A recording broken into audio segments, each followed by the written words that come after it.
नमस्कार, मी पंजाबराव हवामान अभ्यासक मुक्काम पोस्ट गुगळी धामणगाव तालुका सेलू जिल्हा परभणी. 26 फेब्रुवारीला पूर्व विदर्भात अवकाळी पावसाची शक्यता आहे. काय होणार आहे? उत्तर प्रदेश, मध्य प्रदेश, छत्तीसगड त्या भागामध्ये गारपीट होणार आहे. पण त्याचा असर आपल्या पूर्व विदर्भाच्या शेतकऱ्यांना भोगावं लागणार आहे. म्हणजे मध्य प्रदेशमध्ये देखील जबलपूर त्या भागात गारपीट होणार आहे.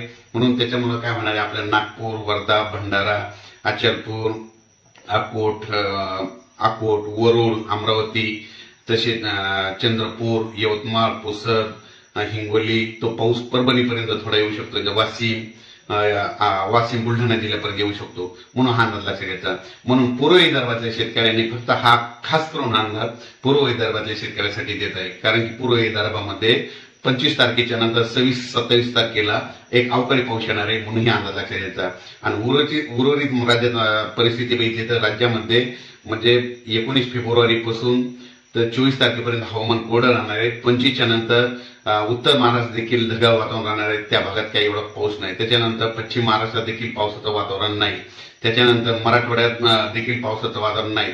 फक्त 26, 27, 28ला मात्र मराठवाड्यामध्ये ढगाळ वातावरण राहणार आहे.